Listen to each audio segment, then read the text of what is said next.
Again. Good evening, everyone. Good evening.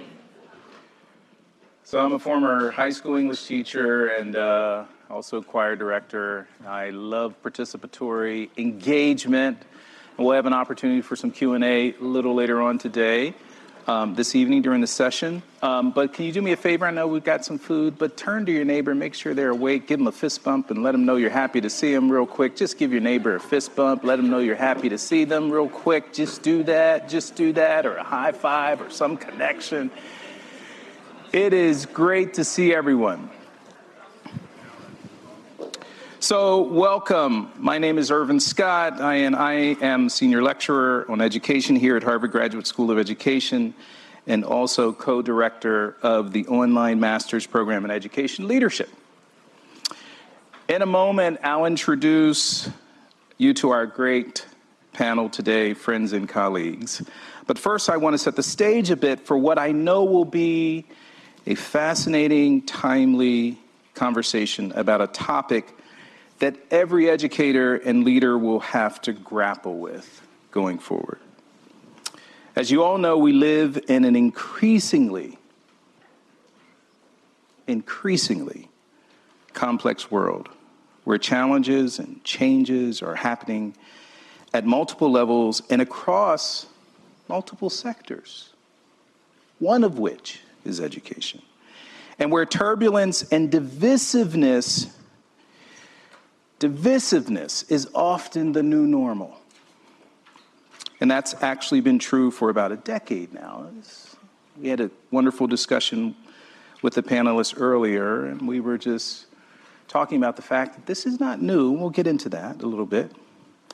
As our experts today will help us understand, we've seen growing levels of division across many issues, across many segments of society, and across many sectors of our economic and public policy experiences.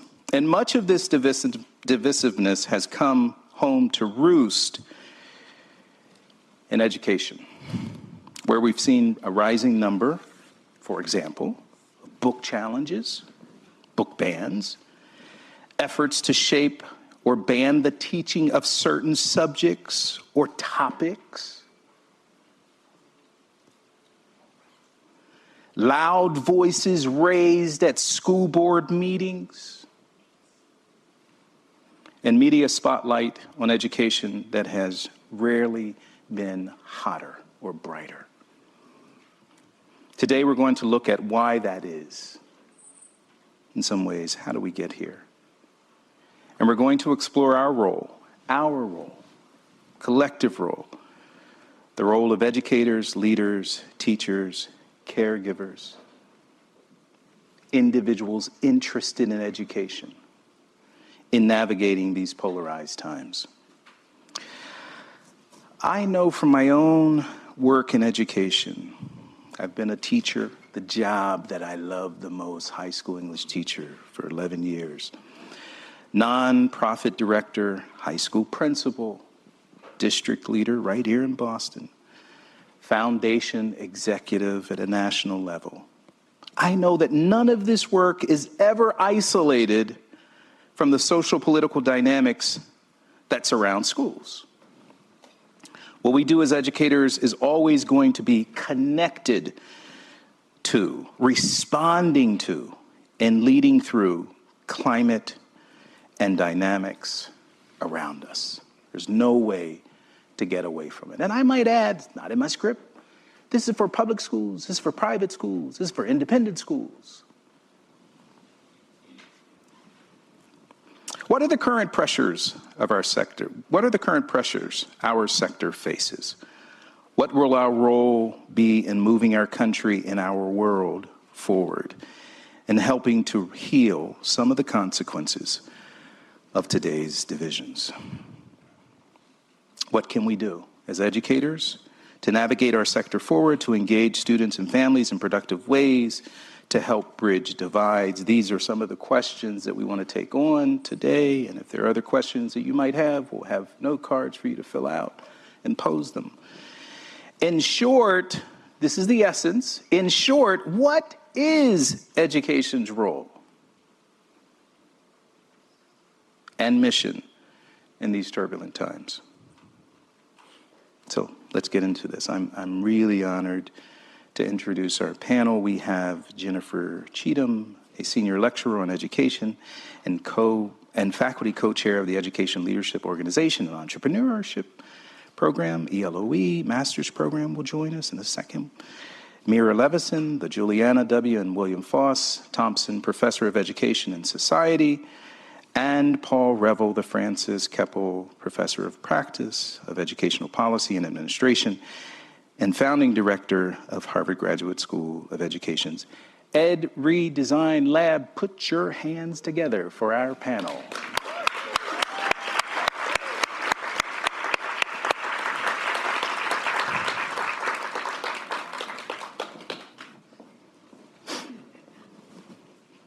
Thank you so much.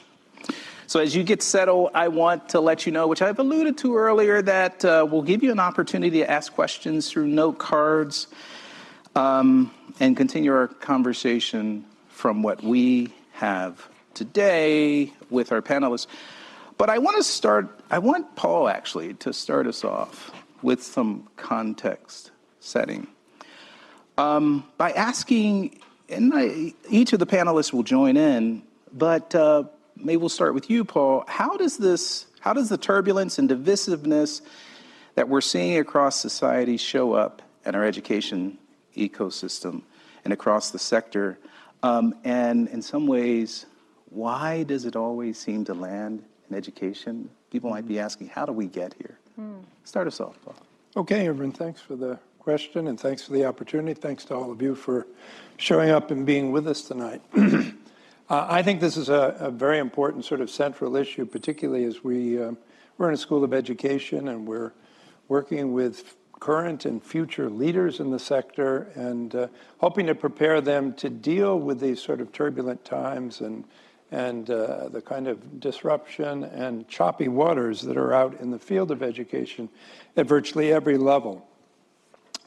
It's accelerating, and the chasms between various sides in these battles is deepening. And it's important to think for a moment before we get started about what causes this. I mean, first of all, we've had an enormous hollowing out of the middle class in our society.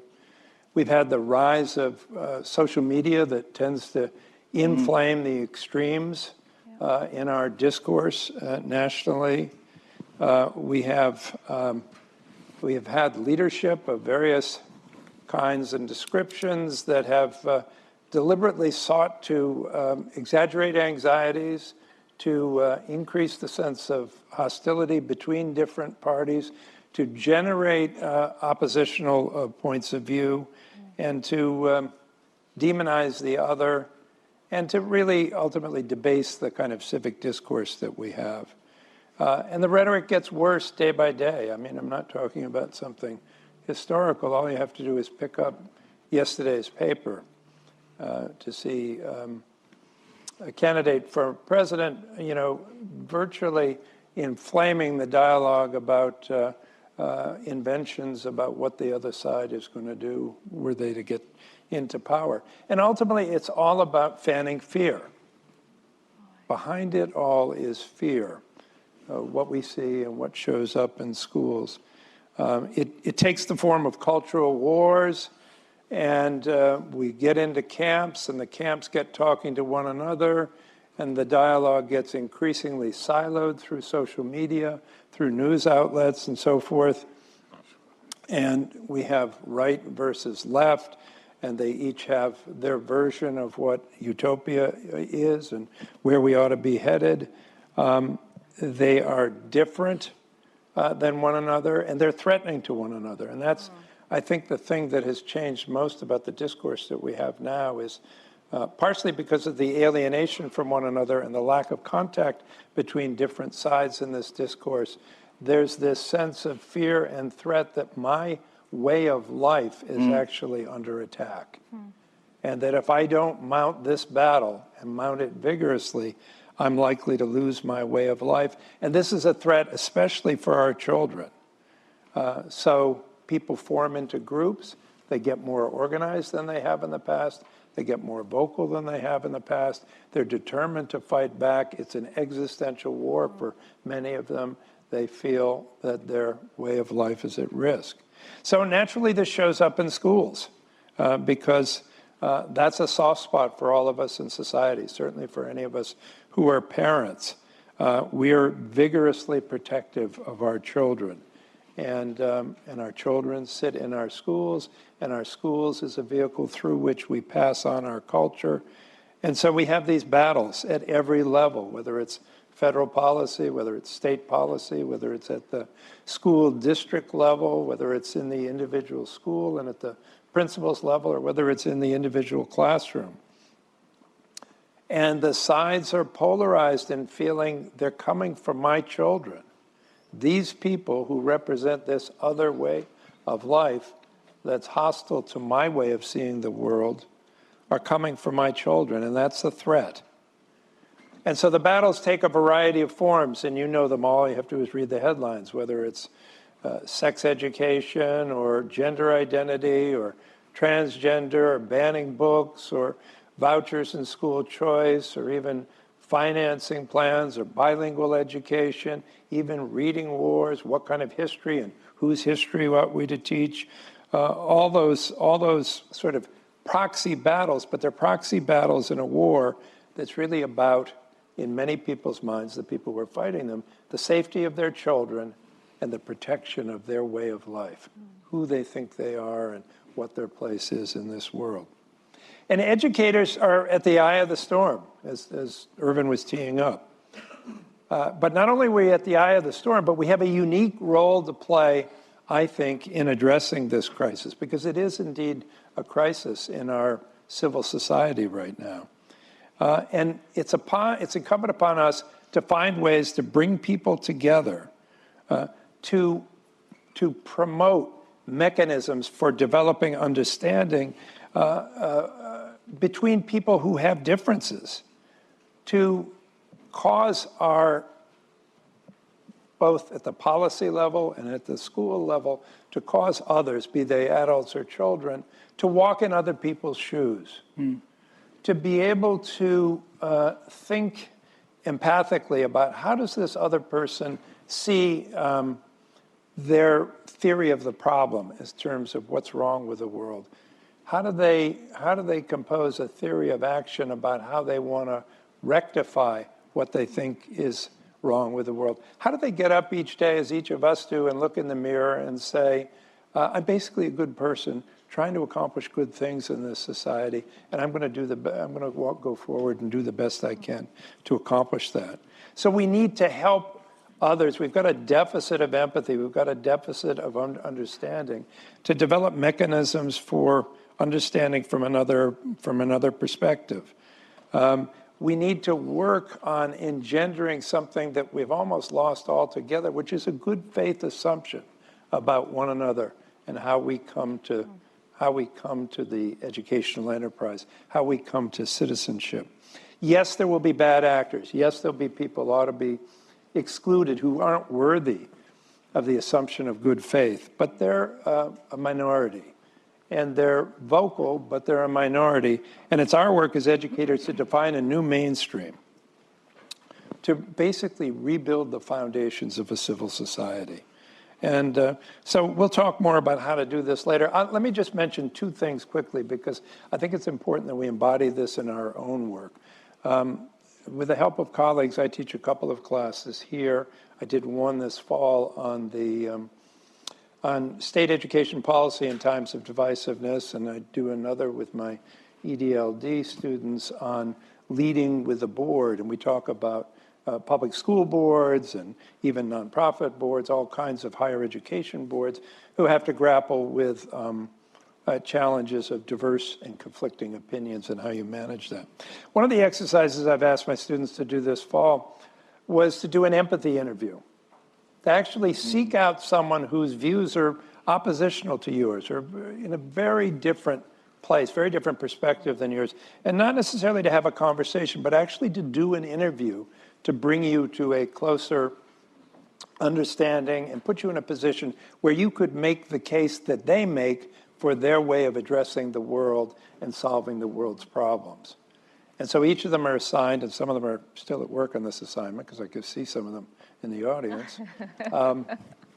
I reached out to a couple that I know who have a very different perspective than I know most of my students have on issues. And I asked a couple of students if they'd match up with this couple, these conservative friends of mine. And they did that last week, and I happened to have dinner with this couple on Sunday night. It was a really eye-opening experience for them. They said, they often think over here at Harvard, we're off on the far, far left, and there'd be nothing really to talk about. And they both had really deep conversations, positive conversations, conversations that changed their perspective. And I got a similar point of view when I went to my students and said, how was it for you?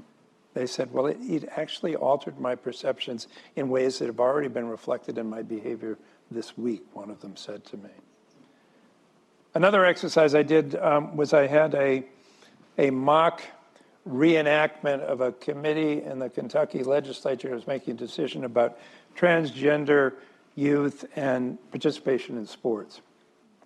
And it caused a lot of people to have to play roles in acting out that scenario that were very different from their own. And I actually gave students the opportunity to abstain from enacting a role if they just found it impossible for them to walk in those shoes. Nobody abstained. And I've actually done several simulations like it. Haven't yet had anybody abstain. And invariably after we talk about it, and particularly ask the question, what did it feel like to be presenting a viewpoint that is actually abhorrent to you, but nonetheless, that was your role and you had to play it. And while people said it was difficult and challenging, and I didn't want to do it, and I didn't think I could do it, and I thought it would be upsetting, they felt, okay, I now at least have a better understanding of where that person's coming from and their why. We're often talking around here about find your why. Well, other people have a why too, even if their outcome to their question of why is different than ours. And this seemed to help people in getting an understanding. Well, all of that is to say, we need to be, as educators, architects of a new way of interacting with ourselves that will build the foundations build the foundations of a rebuilt civil society. And we need to redesign and rethink, stretch our roles as educators to connect people to one another in ways that we haven't done before, and to create structures and frameworks and challenges for our students that enable them to see the world from different points of view and develop respect and the capacity to interact with others and to agree to disagree agreeably. So Paul plants the seed for how we got here, and also simultaneously gives some ways that we as educators might help navigate through this. Jen, what would you add to this conversation around why education is such a magnet for all of these issues? And thanks. Hey, everybody. It's good to see you. I don't have too much to add. That was quite thorough, Paul. And I would just say, as a former school district superintendent and longtime public school district administrator, we've always known that the work is political. That part is not new. What is the saying? All politics is local, right? Like this is, our reality. It is the extreme partisanship that feels new. And you've demonstrated that in a variety of ways. I think what I want you all to know that no one is really escaping it these days. I was just in Connecticut earlier today working with some superintendents, and you may laugh about this. I'm laughing at myself. This wonderful superintendent, I said, hey, how are things going? She leads a suburban district. And she goes, well, we're having a big book challenge in our district. And I said, oh, wow. That sounds like fun. I thought it was like one of those reading challenges. Oh my gosh. I kid you not. And then I said, well, what book are you reading? Different challenge. And she goes, oh, we're reading, this is about this, this story about two boys who fall in love. I was like, really? That's the book that you're reading for the book challenge? I was still not understanding what she was saying to me. Yeah. And I study political leadership. That's a little embarrassing, isn't it? I'm just saying, I want you all to know that this is not just about the big urban centers, right, where we have often had political challenges, usually over resource allocation, right? Which children, especially students of color, students whose families live in poverty, who deserves the resources? That nowadays the political challenges are most intense in places where the demographics are changing swiftly, right? Where there really is. There are differences in the way that we view what is best for our children. Rural districts, suburban districts, right? This is happening everywhere, and we do need to be better prepared. The only other thing I would add is that we need to learn as leaders to be more discerning, because there is a big P political strategy at play, right? If you know that people care most about their children and, the children of their siblings and, their children of the children, this is it's kind of a brilliant political strategy to go after the thing that people most care about. Does that make sense? Absolutely. So there is this big P political strategy in play, and there are real people, right, who are sort of caught up in that big P political strategy, whose voices we do need to listen to and we do need to understand. So there's some discernment that I think we need to learn about, but we can talk more about that later. That would be my addition. Yeah, I'm going to come back, particularly around the superintendency role and the political nature of that role in a second, and talk a little bit about the skills, dispositions. If you want to say more about it now, feel free. I was just going to say, sorry, I have one other thought, I promise. And that is that what's at risk is our democracy, right, as Paul described, our civil discourse, our ability to engage in civil discourse. But as educators, especially those of us here, I think in this room, who've been striving to reduce inequality in education for most of our lives, right, who are trying to make the world a better place, if we can't figure out how to work better across lines of difference, that work will be derailed. And so there's a lot of risk right now. Absolutely. Thank you. What would you add, Meira? Thanks, Irvin, and thanks to all of you for being here. I think I'd add a couple things that are kind of the pointy-headed academic variety.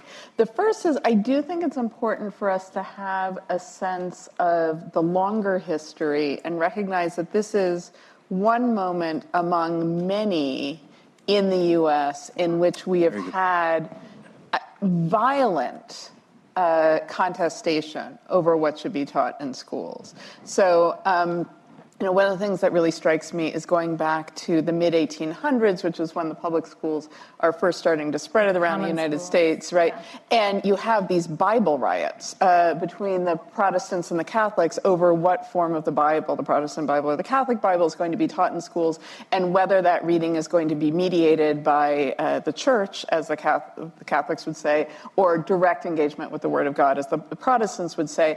And that leads to deaths, right? They're literally like etchings, right, of people rampaging through the streets about these Bible riots throughout the Northeast. You have deaths of people, and that's the reason we have the parochial school system, the Catholic parochial school system today. We have, in the 1920s, over 1,000 teachers who are fired in New York alone for being communists, for being suspected to be communists, right? You have teachers who are fired, for teaching pro-evolution or anti-evolution views, for being willing to bring God into the classroom or refusing to bring God into the classroom. If you think about the civil rights movement, right? Absolutely. You have whole school districts that shut themselves down for years at a time because of the refusal, in fact, of the whites in power to allow blacks into the schools and to desegregate schools, right? So these kinds of conflicts, and actually our colleague Jarvis Givens, I remember when I learned this from him a few years ago, that we have over 600 examples of schools that were firebombed burned down or otherwise physically attacked, black schools serving free blacks post-emancipation, by whites who were opposed to the education of free blacks, right? This is dangerous, right? And so I think that's one thing, is to remember that this is part of a history of what can become deadly contestation over who we teach, what we teach, how we teach.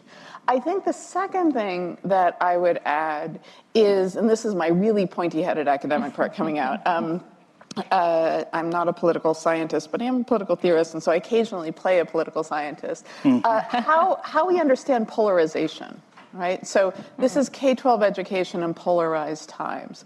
And there are various ways that one can understand polarization, right? One is, if you take, say, as we have in the United States, two major political parties, right, Democrats and Republicans, how much overlap is there between Democrats and Republicans on issues, right? And it used to be that there was more overlap on policy issues than there is now, right? So there's now greater separation, and that's one measure of polarization.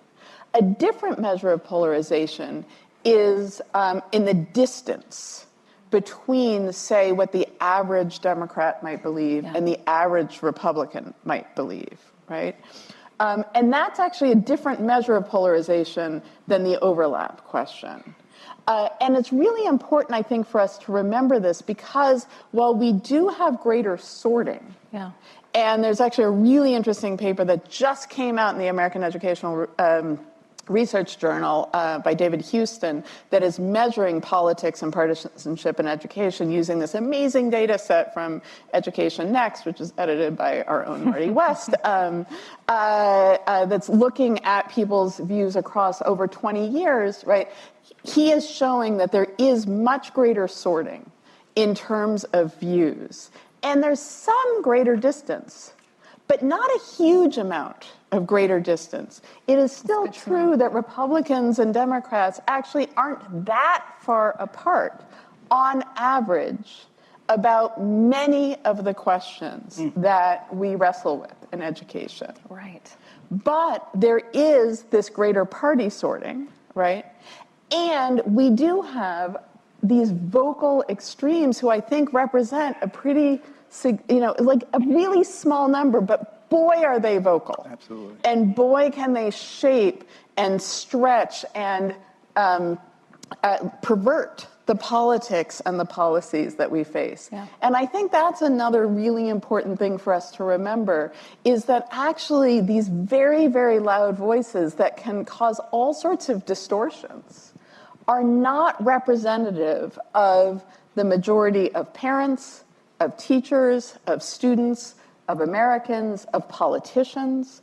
Now, the one thing that is important to recognize is that that also means that actually the majority of, say, parents and teachers and students probably also don't align with the political views of, say, many of the American citizens here who go to the Harvard Graduate School of Education. So, for example, there was a study that was released by USC just a couple days ago that's replicated in a study that was just released by Pew, and there was a study just released by Rand, and they all show, for example, that a majority of Democrats in the United States oppose teaching kids in elementary school. Most of, basically much at all, about sex education and about gender. And they oppose even things like a teacher having a photograph on their desk of their same-sex partner. Now, that feels horrible to me. That feels awful, but it is also really important to recognize that a majority of Democrats in the United States would oppose that, right? And so that's another reminder that as you think about the polarization as distance, there's actually less distance than we may imagine between those on the left and those on the right. There's great distance between the most vocal. But then the last thing that I'll say is then why does this play out so much in schools? And I'll just say, schools are one of the only remaining places in which we have very diverse groups together in shared civil society spaces, right? We have greater economic sorting, so we can find our Soul Cycle or our Mike's Gym or our, lot that we play or whatever, right? Or go running. We have our geographic sorting with respect to housing. We have racial sorting and class sorting with respect to media, all sorts of stuff. I mean, there's so much sorting that goes on. But public schools, in fact, even public schools in communities that we think as like deep red or deep blue, what it means to be deep red is that like over 56% of people are Republicans. You still have a really significant number of families and kids who are actually Democrats. And again, in deep blue cities and towns and areas, you again still have a really significant critical mass of families and kids who are Republicans. And that is not true necessarily when you look at what gym you're going to, what restaurant you're going to, like these sort of selected spaces, the friendships that people make, right? It is rare these days that people's friends cross over ideological lines by 30 or 40%. But even in the most separated and polarized spaces, the schools are still actually purple. Which I might add is one of the reasons that there's a lot of controversy and activity happening in the state education finance realm to allow people to back out of public schools and through tax credits or vouchers or various different financing approaches to basically avoid having to mix in that way and be able to balkanize in the way we have in other areas. Meira, I really appreciate that historical context around this isn't the first time we've had divisiveness. This isn't the first time that factions have been created. You both you and Paul alluded to how leaders are exploiting these times in pretty effective, unfortunate ways. I want to go back to this notion of leadership again and ask you, particularly Jen, to pick up the leaders who oftentimes are at the forefront of a lot of these challenges, particularly in public schools, superintendents, a role that you've played. You talked a little bit about the politics. Talk a little more about what are the skills and dispositions. We have people in this audience who are aspiring to that role. What are the skills and dispositions they need during times like this when we have superintendents watching at this time? What would you say to them? Thanks, Irvin. I really loved what you said, that those Pew studies, the RAND studies, everyone should read them. It's really important to understand the spectrum, right? So thank you for that, Meira. So let me back up and just say that I noticed that Susan Moore Johnson was in the audience. I need to give her a shout out because, hey Susan, many years, she's a retired professor here from Harvard who taught us when I was in the urban superintendent's program, same with Irvin, way back in the day. And she wrote a wonderful book about the superintendency where she laid out in very clear terms that there were three kind of major roles: an instructional leadership role, a managerial leadership role, and a political leadership role. And I mean, it was my Bible to a large extent when I headed into the superintendency. And I chose to work with a superintendent in the field, Carl Cohn. Some of our students got to read the Long Beach case this summer in our course, Leading Change. And I wanted to work with Carl because of his reputation as a political leader. I knew that I had blind spots, and this was almost 20 years ago, that for me to be able to be a change agent, to create the kind of high quality instruction every child deserves, that I needed to learn how to be a political leader. So that's just a little backdrop. A few years ago, Carl and I were observing what was happening in the field, and this wasn't brand new. It's been about 10 years that things have been getting more and more intense. And we thought, gosh, we've got to bring some people together and make some sense out of this. So we brought a group together of about 30 people. Paul was part of that group. We invited the leaders of major organizations who train and support education leaders like superintendents, although not exclusively superintendents, the heavy hitters. Think Broad, think AASA, think Council of Great City Schools, right? All the leaders of those organizations, plus a bunch of political education scholars and a handful of superintendents to say, what is happening in the field right now and what do we need to do? After a couple of days of just thinking hard together, sharing stories, trying to understand it, we realized not only was there the problem, as Paul laid it out, but reality that most leaders wanted to avoid political leadership for a variety of reasons. It feels kind of, I don't know, yucky. Is that a good word to use? It was something that they felt that they were trained to focus on children and have to put so much time into the needs of adults felt wrong, right, to many leaders in the field. And they hadn't actually been equipped, right, in their preparation. They hadn't learned enough about political leadership. So we formed this organization that is now doing a variety of things. One of the prongs of our work is doing research on the knowledge, skills, and dispositions that education leaders need in politics. So that's my backdrop. And we've been conducting this research for a while, and it's been really important and fascinating to me. But I'll say just a few things about it. What we're learning is that you have to think about political leadership, and I would say in almost any kind of leadership role, including a school principal, right, not just superintendents, that you need to be thinking about it at the, I'm going to use leading change language for all the HGSE students in the audience. You need to be thinking about it at the micro, meso, and macro levels. At the micro level, you need to be, that leaders need to be really in touch with who they are, their identity, but including not just their kind of racial identity and gender identity, all the things we often talk about, our social identities, but our political identities as well, which can create real blind spots, which I think we've alluded to. Like, it really takes some critical examination so that you can be grounded in your values without being unable to change or change your mind about things. So there's a whole set of knowledge, skills, and dispositions around the micro. I'm going to shift to the other side, the macro.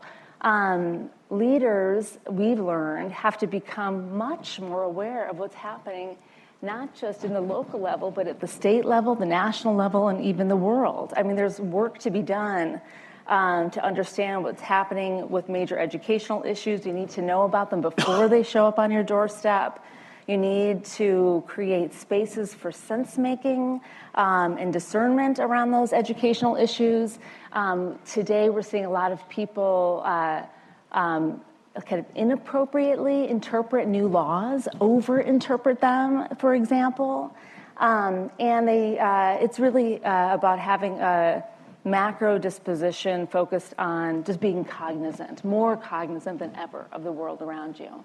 The heart and soul, however, of political leadership is really about the meat and potatoes of understanding how local constituent groups work. These are kind of the usual the suspects, how boards work, how unions work, how the media works, how to deal with crisis, all the things that a leader needs to know to manage the typical political stuff. And it requires a new set of more proactive leadership skills. And I will just name a few of them right now. So we're not just in reactive mode. Visioning with your community, right? We're trying to create co-constructive vision to bring a larger swath of people under the umbrella. It requires, obviously, communicating about that vision on a regular basis in all kinds of ways and all kinds of spaces. It requires political mapping, which I do think is something that Paul talks about in his class. We don't teach that to education leaders enough. Like, really understanding not just who the players are, but what their interests are, what are their real hopes and fears, et cetera. What does success look like for them? movement building and mobilizing, which is a skill set that really comes from kind of the world of activists, right? There's a whole skill set there that can be really useful in leadership, and the real skill building related to ongoing individual relationship building, right? Not just the big partnerships, but the individual conversations that one has as a political leader. I remember, I'll just say this quick story. In 2016, when the presidential election happened, I was worried about the well-being of our community. And I woke up really early that morning. I got to the office at probably 5 a.m., sat in front of my computer and thought, what am I going to say?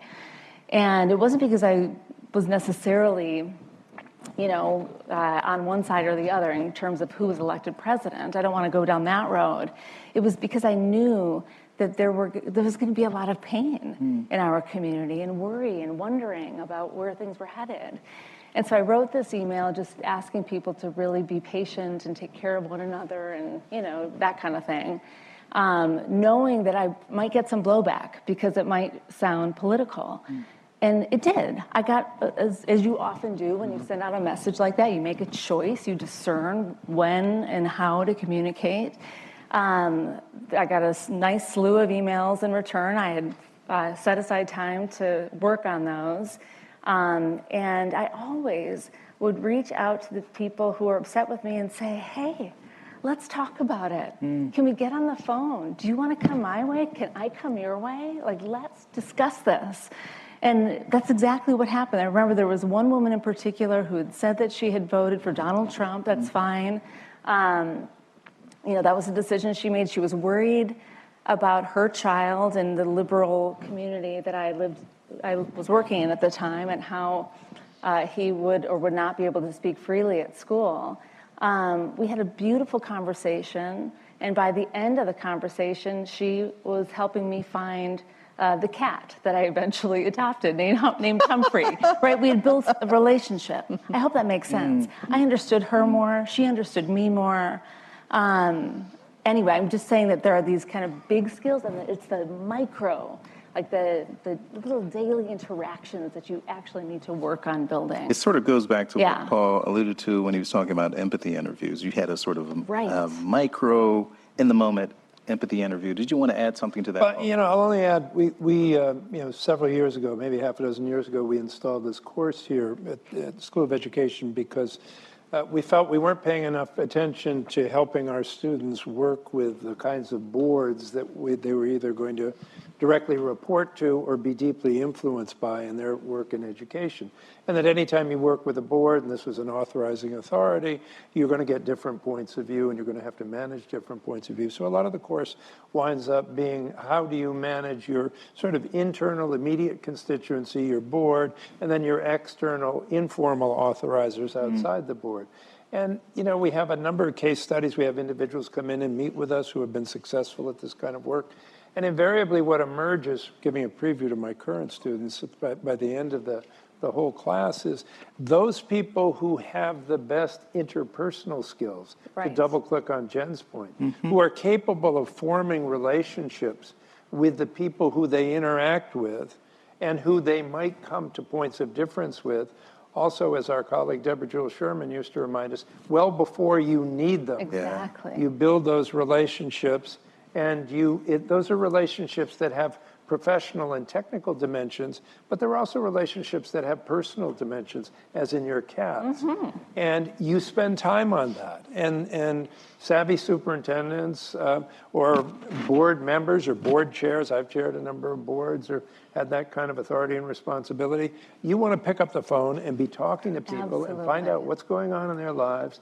What are they thinking? How are they likely to respond to what you're bringing forward? And how can you find some daylight so that everybody in the room can go out with a feeling of, yes, I'm affirmed, I have something to take back with myself, to my people that works. And so I just think that we sort of underestimate the power of interpersonal connection. Relationships. Jen, you alluded to something that is really important. This is not just a conversation about superintendents. Increasingly, principals are in this role, in a second. Meira's going to talk a little bit about teachers, but what you're hearing is not just for those who are in the top position. Tremendously important to keep in mind. Agreed. I think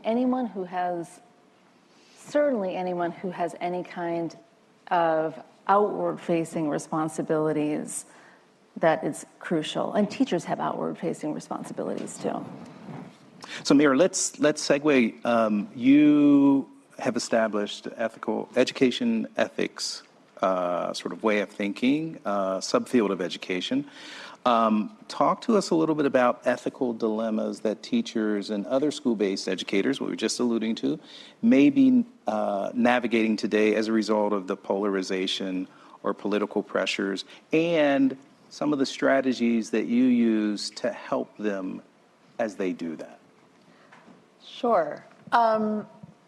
So I think that, again, it's useful to distinguish between polarization and extremism or extreme politicization, right? Good. So I think that a number of the dilemmas that educators face right now are ones that are caused by the fear of one or two parents or community members or non-community members, right? So, there's evidence showing that actually over half of the book challenges brought in the United States have been actually filed by fewer than 20 people in the United States. So the vast majority of challenges to books in specific schools and districts are being filed by people who do not live in that school or district and often don't live in that state, right?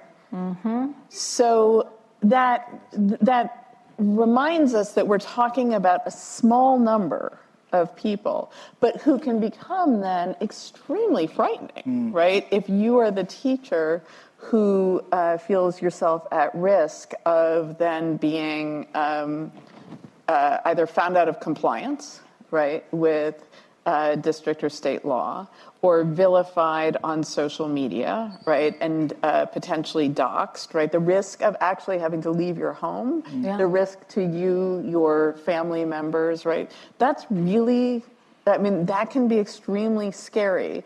And so, so that's one thing. Again, I'm not sure that it's about polarization in the way that, say, we might term it, but it is this time of sort of political extremism and the capacity to actually take the tools, particularly of digital communication, and use them against educators. And so then I think, there's a really profound set of ethical dilemmas of, in part, how much, what battles do you want to choose, right?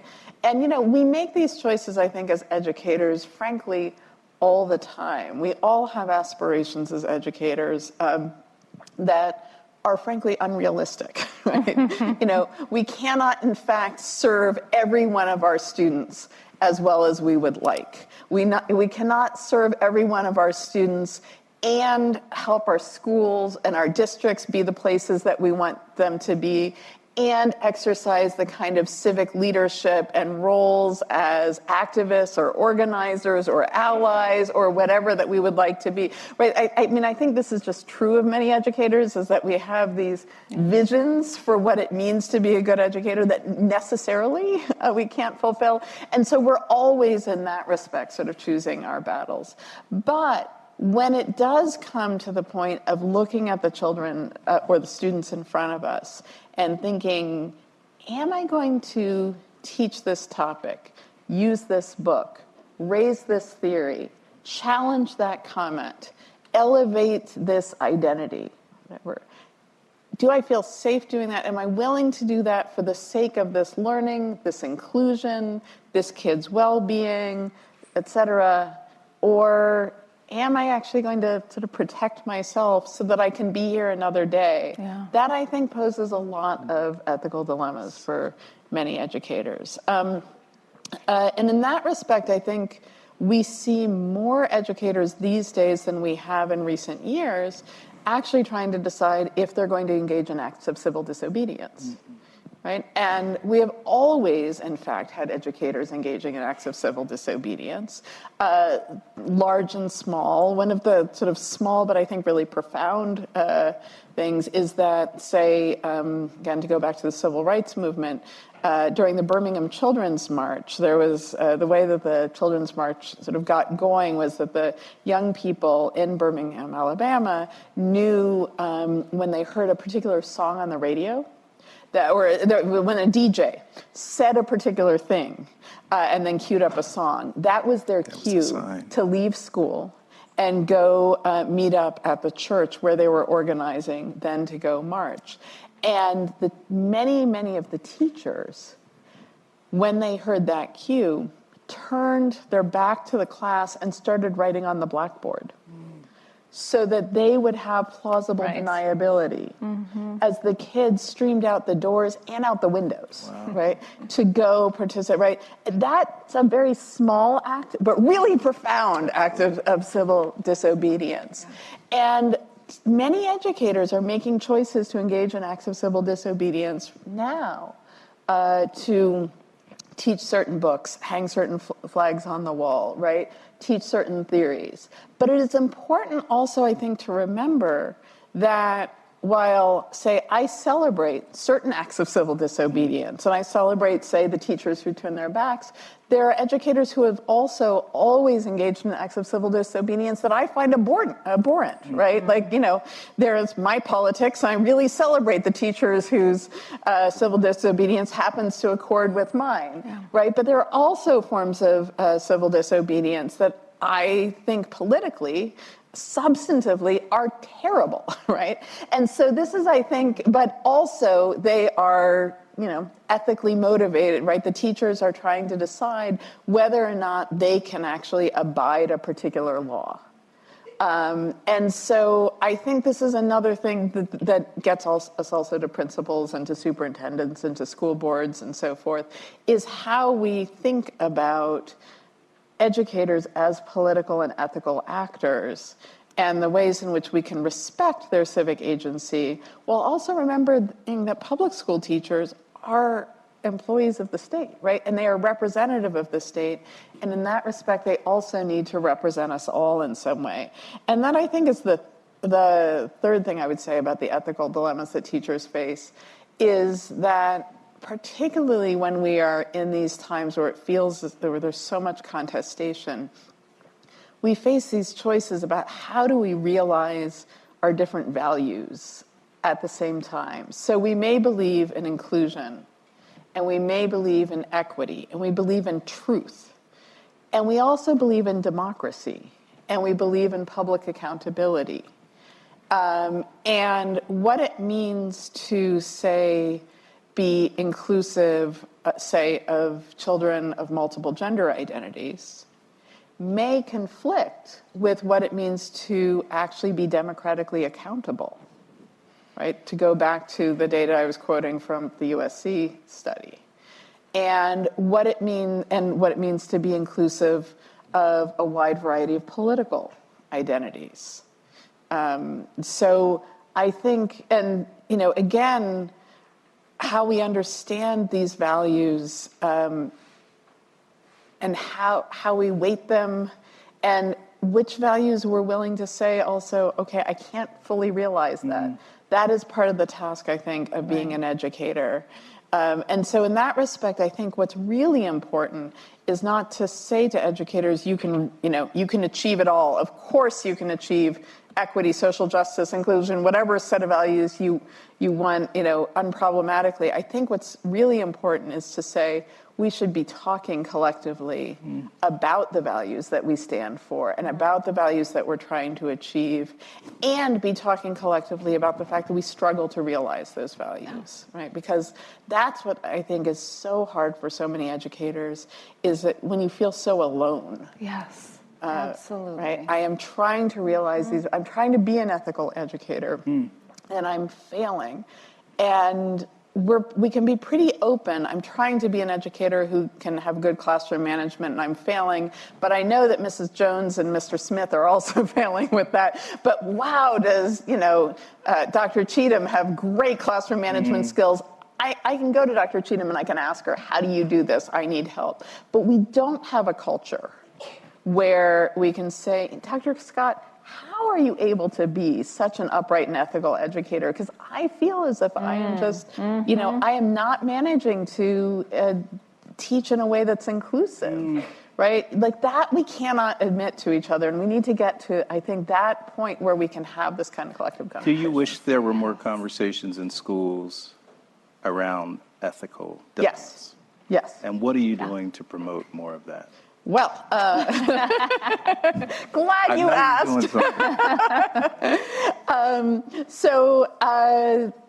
It's funny, Jen just came back from Connecticut. I was in Connecticut last night leading a case discussion about ethical dilemmas around homework, actually, and grading of homework with a school board in Connecticut. This relates actually to the preemptive stuff that both Paul and Jen were talking about, that you cannot be trying to address the ethical dimensions of our work as educators just reactively. Right. And once you've been challenged, at that point it's way too late, right? So we develop tools. A lot of our tools are case studies, what I call normative case studies, just meaning value-laden case studies, that are pretty short and intended to be quite accessible, you can read them in like 10 minutes and then immediately start talking about them. And that actually try to do the empathetic work of representing multiple viewpoints about an issue. And they're always around a hard dilemma where we don't know what the answer is, and where we very intentionally constructed them so that there aren't signals when you read them as to where you're supposed to land, right? So it's really important to us that we always have these cases where you don't know, oh, well, I'm an X, and therefore I know I'm supposed to be, sympathizing with the Jen character or with the Irvin character or whatever. And then we lead conversations. Teachers talk about them in self-facilitated groups and faculty meetings and professional learning communities, groups of superintendents, school boards, PTAs. We have partnerships right now with a few districts and some schools in which we're doing this work, but we're also learning, often quite randomly, from schools that are doing the work, and we have research practice partnerships in which we're learning a lot. And we have about 50 cases now actually available for free on our website, justiceinschools.org. And we have some online courses that we are developing and offering. So we do a lot of work with schools and districts to try to promote this kind of proactive ethical conversation. So if there's ever a time educators should be tapping into resources like the ones Meira is developing, it's now. So I just want to make sure we're going away not only with ideas, but practical tools we can possibly use, which is also what Jen alluded to. Paul, you were doing work with the Ed Redesign Lab. Talk a little bit about that work and how you're bringing multiple stakeholders together and how this particular challenging time makes that an important body of work to do. Thanks, Irvin. A number of my Ed Redesign colleagues are in the audience with me tonight. Our vision is a fairly simple one, that every child has a clear path to well-being, to educational attainment, to upward mobility, and that race, place, and income shouldn't any longer be the determinants of school and life success. So that's what we're aiming for.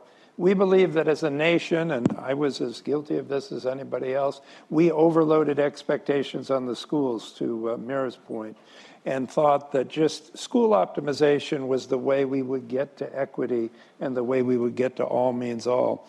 And frankly, as well as we've done, and as many of you know, I was Secretary of Education in Massachusetts and spent a lot of my time on school reform and school optimization. And we did as well as anybody in the country did at it. But when all was said and done and 30 years into it, we still have so many tens, hundreds of thousands of children not being prepared to be socially mobile. So we failed at all means all, and that means we got to revisit our conception of the problem. And so the work we do at Ed Redesign is about the ecosystem. It's about the entirety of children's lives. We always emphasize that they spend 20% of their waking hours in school, 80% outside of school. And what happens in that 80% has a profound effect on what happens in the 20%. And so mitigating factors like poverty and creating the opportunity through a cradle-to-career kind of pipeline that at its core has formal schooling, but wrapped around it are supports and opportunities that fill that 80% of children's lives, to say nothing of their sleeping hours, that make it possible for every child to come to school ready to learn. So our primary strategy is doing this around the country, and we work with cities all over the country, is to establish children's cabinets, groups of people that come together out of their concern for children's well-being, grass tops, grassroots. This is collaborative action work. This is work that relies on community voice and neighborhood direction for where it goes. And the second theme in our work, or second strategy in our work, is really success planning, the notion that we should use this moment post-COVID for a transformational change to focus on the individual student, and that every child should have a plan for success that takes into account factors inside and outside of school and provides that young person and their family with a navigator who sticks with them over a period of years. So utilizing these two strategies, we're going around the country and working with partners. There are a number of organizations who've done this kind of work forever. Organizations like Harlem Children's Zone or Strive Together or Purpose-Built Communities. We're in affiliation with what's a growing movement of folks who are paying attention to these holistic factors in children's lives and saying our theory of the problem is children don't have enough supports and opportunities outside of school to enable them to take advantage of an optimized school. So schools are necessary, but we need to pay attention to the outside environment. So this takes a variety of different forms as you come to individual communities. It's first of all, it's heterogeneous ideologically. We go to communities and we work in communities on very concrete problems. Here's a quote from one of our favorite practitioners of this work, Alan Cohen, who works in the Children's Poverty Action Lab in Dallas. And he said, a big mantra for our organization is to get beyond professional advocates to actual residents. And the reason why is professional advocates orient themselves around issues, and issues lead us towards politics.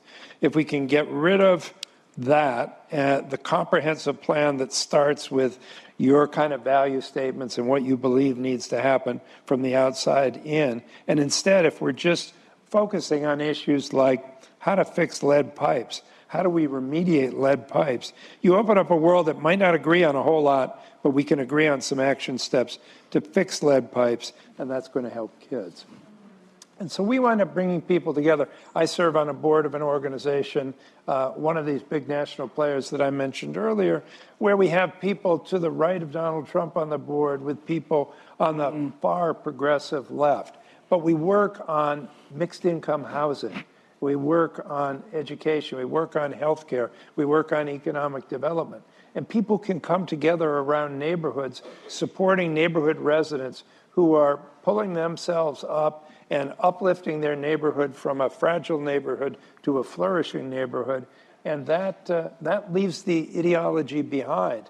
Now, while at the same time you can focus on these practical problems, whether it's lead paint or lead pipes or early childhood education or whatever it might be, you can't simply concentrate on those practical problems, but building common cause through relationships in solving those practical problems brings people together and enables them to form coalitions to attack more ambitious issues like redlining in communities. Right. And like the way in which we distribute educational finances, or who we give access to clean air and clean water, or who gets early childhood education or post-secondary education. So it transcends ideology. It brings people from different backgrounds together to solve persistent problems. We're big believers in the new localism. Bruce Katz from Brookings wrote a book about, the real hope in American society with all the inflammatory rhetoric we get at the national level and state level, the real hope is in our local communities where people know how to work together. They know how to check their swords and shields at the door, and they know one another, so they know how to navigate around or work with their differences to find common ground. And when we look at some of these big issues, our partners, the Children's Funding Project, did a survey of voters, and said 80% of voters support extra taxation to support early childhood education for children in their communities. That there's tremendous support for it. The philanthropic community is coming around this. There were 3 cities that just got $335 million from Blue Meridian Partners to do work on this kind of collaborative action, cradle to career building. So this work that has been somewhat at the margin of the discussion in education and child development is moving to the center. And so we see purpose-built communities in Atlanta who started off worked with neighborhood residents in the East Lake neighborhood and totally transformed that neighborhood, built a new school, built health centers, changed the housing profile of the community altogether. We're successful at doing that, made it a proof point, attracted funds. Now they're in 30 cities nationwide. We see a colleague of ours who's one of our senior fellows, the former mayor of Oakland, Libby Schaaf, who when she was mayor put together a $50 million scholarship program that started by investing in young people when they were born. And so you had a bank account that sort of persuaded the family into saving for education, and every child, irrespective of background, could go to college. Well, she turned that, now she's gone out, she's running for treasurer in California. California's just invested $1.9 billion in something called Cal Kids, directed to the same purpose. So there's a lot of ways in which building on these sort of common cause that we have of solving something simple like where people live or what they drink or what can snowball into a momentum to change a whole society and to change the way we perceive the problem of how we get young people, particularly those who've been least well served, to a fair chance at middle-class status in our society. Building common cause. John Carnea calls it collective impact, reaching outside of the school system and engaging partners to do the work. Really, really important. I want to see if you have any questions. If you have questions, jot them down on a postcard. Someone's going to come around and pick the postcard. I'm going to sort of end with the panel before we take your questions with this sort of final question, and that is, there's this guiding question we wanted to explore in this forum, and we've talked about it, but I want to make sure we ask it directly, and that is, what is education's role today during the polarization and suspicion and divisiveness? If you could give 1 or 2 words, just give like 1 or 2 words, education's role today is this, and then say a little more about it. Who wants to start that line of question for us? Jen, we haven't heard you in a while. I don't want to put you on the spot. Yeah, I'm fine being put on the spot. I love being put on the spot. I say we need to be a light in the storm. A light in the storm. Yeah. Educators are, especially education leaders, principals, everyone, they're often the most trusted people in their communities. Like they're more trusted often than other civic leaders. And I think with kind of a slow, measured, thoughtful, responses, which require the kind of sense-making spaces that Meira talked about a little bit earlier, we can help guide our communities forward. Light in the storm. Light in the storm. Thank you so much, Jen. Meira. I would say that education's role today is what it has always been, which is to be the tool through which we envision and construct a better future. And that what we're grappling with is what better is. And how we also can construct that better future at a time in which we are facing so many profound challenges and divisions. We haven't talked at all, say, about generative AI, right? But that forum is happening in another right, place. is happening in another place. But I mean, I do think it is actually important to think about the increased challenges that we face for preserving democracy right now, in part because of the threats to trust and any shared conception of truth, any ability to trust what it is that is going to start coming across our transom, as we see generated video, audio, text, et cetera. And it's going to be so hard to determine whether it's true. We already live in different truth spaces, right, based on, say, what media we consume and what social and political groups we're part of and so forth. But I fear that that's going to accelerate and become even more divided. And education, as always, needs to help us become better than we are. And part of that has to be realizing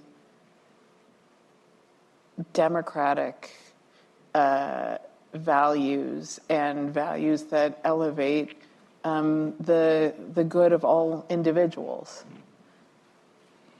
Tool to construct a better future. Thank you, Meira. Paul. I'll come back to a place I started, Urban, and just say, I think that we all need to be education redesigners at this point. We need to be architects of the foundation on which to rebuild a civil society, number one, and the kind of infrastructure that leans into our rhetoric about what we want to do for all of our children and creating that kind of pathway to prosperity to which all of our children are entitled and to which we claim to believe as a nation, but we haven't really built for that. And we have an opportunity in this moment of crisis, and I don't underestimate to any degree the kind of threat we're under right at the moment. We have an opportunity to build toward that vision, and I hope we take advantage of it. Yeah, thank you so much. Education redesigner. I'll take some liberty and add something as the moderator, person who's passionate about the work that we do, and I would say a safe and brave place for kids. A safe and a brave place for kids, becoming increasingly difficult to do that. But we've got to remain committed to that. Help me thank our panelists real quick before we move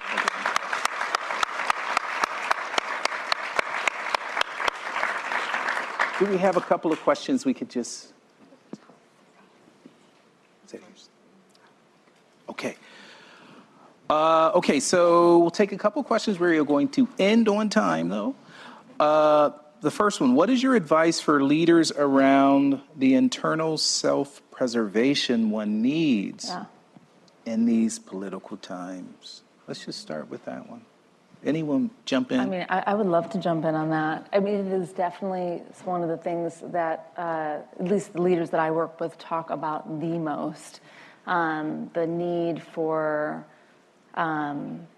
just resilience and strength and courage in the face of everything that's going on. And today, if you're a leader of color, if you're a female leader, I mean, the political challenges are much worse. You're often under the microscope in ways that other leaders aren't. What I've come to learn and what I know kind of gets back to a little bit of what Meira was saying about not working alone. Like there's never been a more important time to have community, and it can look all different kinds of ways.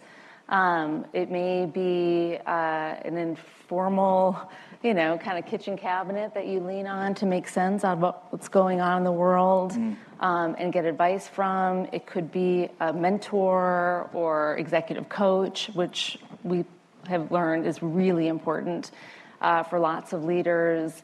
But spaces for sense-making is essential for being courageous and brave and resilient in these days. Like, we just cannot work alone. And I would love to hear if you have things to add, but that is what we're encouraging people to do. Self-preservation. Thank you, Jen. Others? I'd only piggyback on that by sort of underlining something that Ron Heifetz talks a lot about, is the capacity to distinguish between the positional and the personal. Yeah. And a lot of times, those of us who've been, and many of us on the panel have been in these kinds of roles, where people are coming at you for your position, because of your position and because what they want to get out of you from a positional viewpoint, but they come to you in personal terms. So they say, oh, Mr. yeah. Secretary, you're a genius. You just see, and you're never as smart as they think you are, nor are you as bad as they say you are when something bad happens. And you've got to keep your balance and understand and be able to frame that. And at the same time, you also represent the public, and you represent the city or the state or whoever it might be. And there are times when people are legitimately angry and frustrated and stuck, and they need to express it, and you just need to hear it. Yep. You just need to hear it and absorb it and react non-defensively and be understanding in that space. And I think that's a survival skill. Our colleague I mentioned earlier, Libby Schaff, talked about the big fire they had in Oakland and how she had to go to so many community meetings after that fire and listen to the public's just deep sorrow and pain that went along with that. And she thought back to some seminars we'd run with Ronnie Heifetz on that kind of topic and thinking about it. And later on, she talked to a colleague the mayor of Pittsburgh, after they had the shooting at the temple, called her and said, how did you deal with this outpouring? And she went back to that lesson that I was just discussing about being willing to take and hear and not incorporate it personally, but get some distance. And he turned around and did that when he was asked on CBS television what helped keep him going. He alluded to that remark. So I just think that separation is really important. Yeah. Thank you. Meira, you want to add? Yeah, I'll chime in just briefly. I find this phrasing of internal self-preservation really interesting and importantly ambiguous, because in part it may be a question about how do you just keep going when it's so challenging, right? And that's part of what we've heard the answers about feeling as if you're in community, not being alone.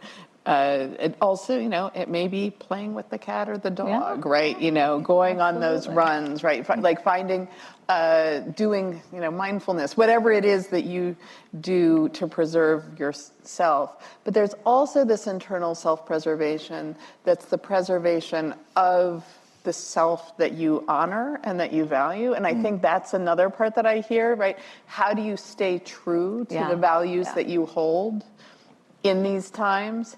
And I think there, again, I think what, both Paul and Jen were talking about is really crucial. And that is where I also think that doing some of the preparatory work of thinking through, like this is one of the reasons that we do these case study discussions with educators, and that we find that they do them with each other, is as a way before they face this moment of having to decide, what do I really stand for, and am I going to give in here, or am I going to, how do I stay true to who I am? So if you can do it at a time when you are not in crisis and challenge yourself and say, so what choice will I make here and why, right? I think that makes it somewhat easier than to stay true to the core values that you hold at hard times. Yeah, the only thing I would add to this, I'm just joining the panel a little bit. No, good.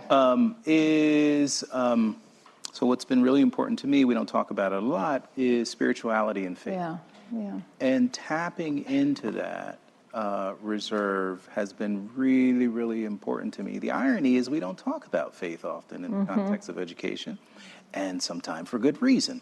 But to the extent that you could do it in a way that sort of helps you get back in touch with that sense of calling, I think that's really important. Yeah. The other thing I recently, this shameless plug, I recently wrote a book, Leading with Heart and Soul, and I talk in the book about the importance of family and the importance of my family, raising my children while I was raising America's children. And I think it's important to also understand how to do that balance. I used to say to myself, I cannot raise America's children and my children not know me? Yeah. And so trying to figure out how to do both of those have been really, really important to me. We have another question here that I think is really, really spot on. All great questions, but we can't get to them all. This one says, today's panel primarily talked about the role of education leaders, mostly education leaders, when making decisions that primarily affect students. For example, book bans, gender-inclusive bathrooms, sex education. Students are often, if not always, excluded from the conversation, Right. despite spending an average of 180 days in school. How can we ensure that students have a voice in these decisions? Anyone want to take that one on? Really important conversation. Yeah, I mean, I love that question. I think it's crucial. At the board meetings that I sometimes watch, usually with a glass of wine in my hand from live streaming at home, it's stunning to me when I watch these meetings and watch students courageously walk up to the mic during open comment, right? To say what they need to say. It makes me emotional just to think about it, like the power behind their words. Often in these really unsafe places, right, that are psychologically and like physically unsafe places.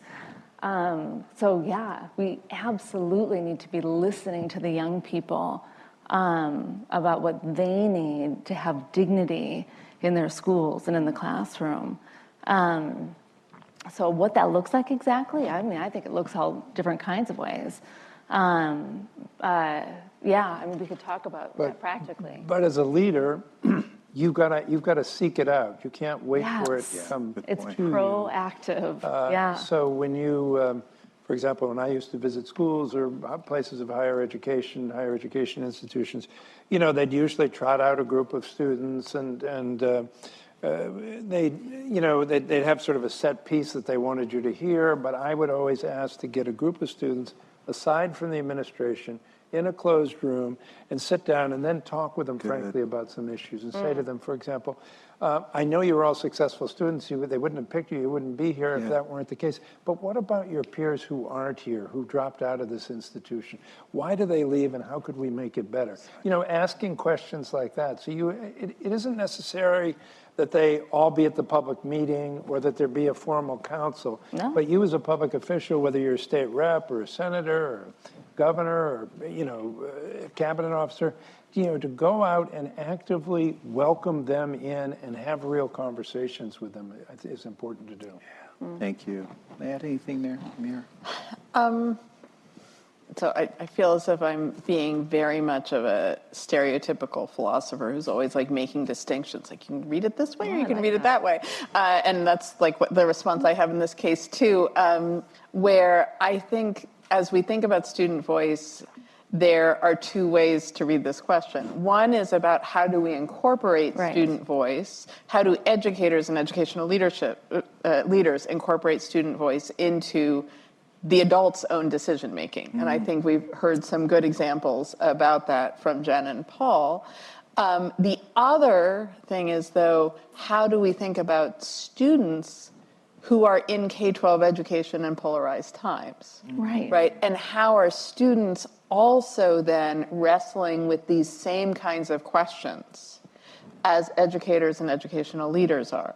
Because I think that is true too. In this time of polarization, young people themselves are very much wrestling with the questions. What do I reveal? Do I call out my teacher when they say something that I find offensive or wrong? Do I introduce this alternative way of seeing things? Am I going to fight for this club? Am I going to show up at that club meeting? Am I going to wear something that might out me in a certain way, right? And that also is something that students are trying to work out on a day-to-day basis. And what we see now, actually, I mean, I was talking at the very beginning about the violence that attended the Polarized times during history.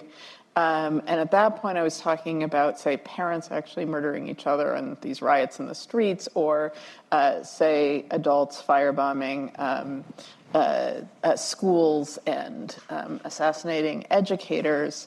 But what we do see now, I think, is we're thinking about the most profound threat of violence is students right now facing that, right? I mean, so we have in the news from this last week, right, a kid who we know was bullied and we know suffered injury, and we don't know if that contributed to their death or not.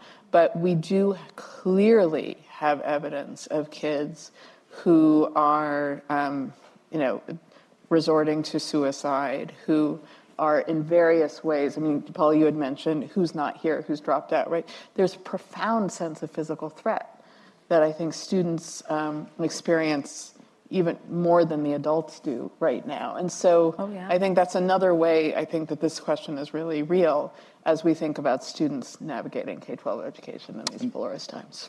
I'm so glad you took us there, Meira. This actually came up in my class today. The student who I was looking on my phone. I wanted to find the student's name. So if anyone knows the student's name, that Next. I remember their first name. I don't remember their last name. right, Benedict, maybe. But Next, who lost that's their life as a result of issues related to what we're talking about today. This, in many ways, is a life and death situation. These are important conversations. I wanted to make sure their name was in this space tonight as a way of grounding us all.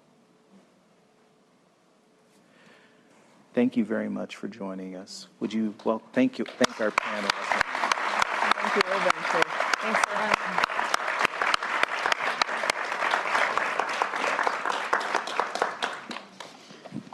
All right.